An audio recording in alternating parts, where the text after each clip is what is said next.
Florida State University officials said on Wednesday they will incorporate some of the grand jury's suggestions into reforming Greek life following the death of a fraternity pledge.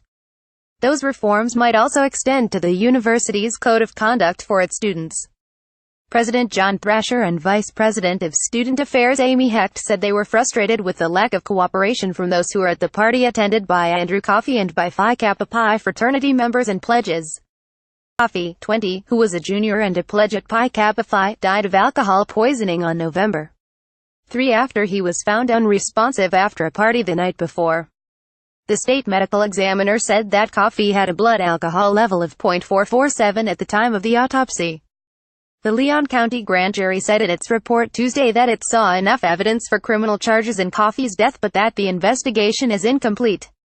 It left the decision about charges up to the state attorney's office or a future grand jury. One of the recommendations the grand jury made was to amend the student code of conduct to require that students cooperate during an investigation. Hecht said on Wednesday that they are still combing through the report as they try to match the grand jury's suggestions against what they have received from students. We are looking at that recommendation, but we also have to take a look at due process, Hecht said. As we seek to create a new normal, we have to make sure we hold people to more accountability. I think we are headed in the right direction, but there is still a lot to study. 3 days after Coffey's death, Florida State suspended its fraternities and sororities with no timetable on when they would be reinstated. Lack of cooperation by fraternity members was cited as a reason for convening the grand jury. Tallahassee police investigator Dan Copilin said that 19 of 41 pledges, 22 of 38 fraternity brothers and 7 of 9 members of the fraternity's executive council refused to be interviewed. 4 fraternity members and 38 pledges appeared before the grand jury, but the 17 members of the jury said they found elements of obstructionism surrounding the case. It also took to task the lack of substance in testimony, their demeanor and attitude. The fraternity members were very careful about how they characterized their behavior on the night in question, the grand jury said in its report. Many of the witnesses' testimony appeared rehearsed as if they were speaking off a script.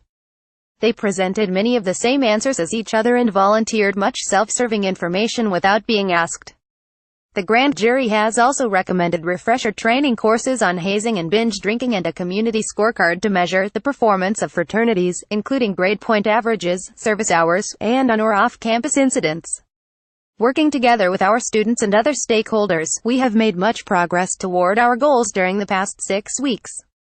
However, the grand jury report confirms we still have much work to do, Thrasher said a statement Tuesday night.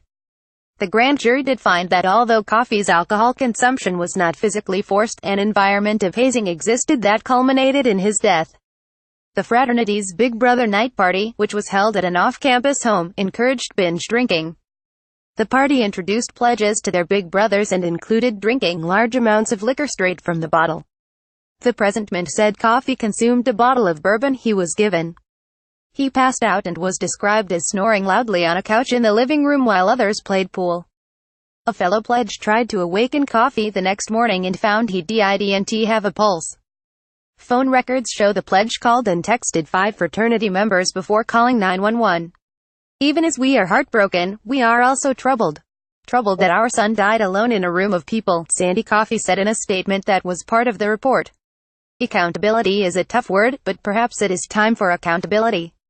Copyright 2017 The Associated Press. All rights reserved. This material may not be published, broadcast, rewritten or redistributed. Colleges and Universities Education Crime Florida State University.